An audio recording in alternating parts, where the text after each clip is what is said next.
Well, hello everybody. I know it's a little bit late, but better late than never, right? So tonight, my name is Laurel, by the way. Welcome to our home. Tonight I'm going to be continuing in our series on prayer, and I'm going to be specifically talking about praying with other people using a method called crafted prayer. Maybe you've heard of crafted prayer, maybe you haven't.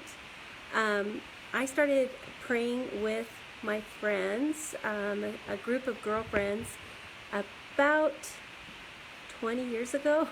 How could that be, right?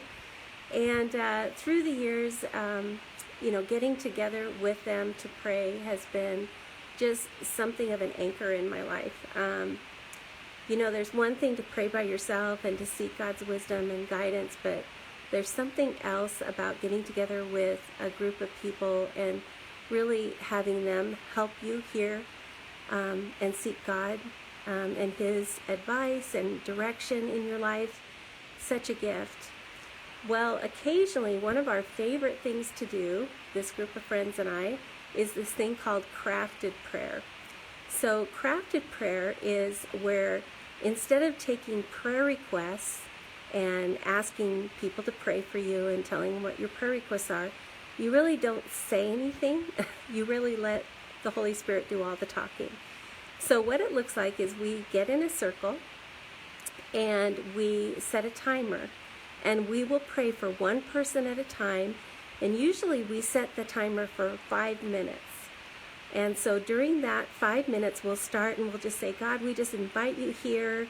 We're seeking your voice for, I'll pick on one of my friends, Marcia. And Lord, would you just speak to us tonight about how you would have us pray for Marcia? And then for that 5 minutes while the timer's going, we just jot down whatever it is that comes to mind that we feel like maybe the Holy Spirit is showing us. So maybe it's a Bible verse. Maybe it's the lyrics to a song. That happens fairly regularly.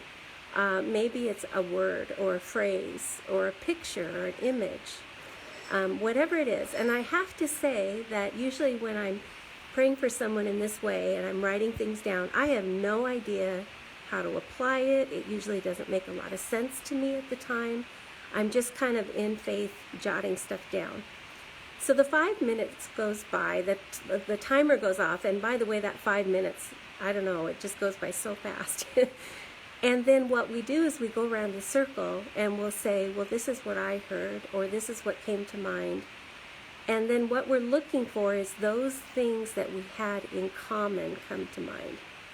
And you say, well, how could that be? But I'm telling you, almost every single time there's a theme or one thing that the Lord is trying to communicate, and in my example, for Marcia.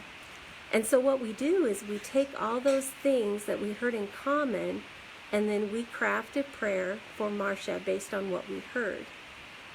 And then we go to the next person, set the timer for 5 minutes, and we start the process all over again. I don't know if I can put into words how much this has meant to me. There's been times where I have needed direction. There's been times where the Lord brought up something that wasn't even on my radar, but I knew it was from the Lord because it was a struggle in my life, and He was clearly speaking through my friends.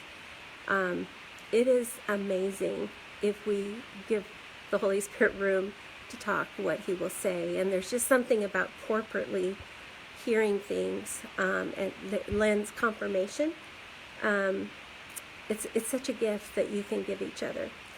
So I just thought I would share that with all of you tonight. If you've never done that before, you might want to try it. Get a couple of your friends together and just see and give the Lord room and space to speak, and I'm sure He'll come through for you. And so that's what I have to share tonight. I hope you all are having a wonderful week. We had our grandkids here tonight, and so it got to be a little bit late, but I'm hoping that I still caught some of you maybe before you went to bed. All right, until next time, see you later.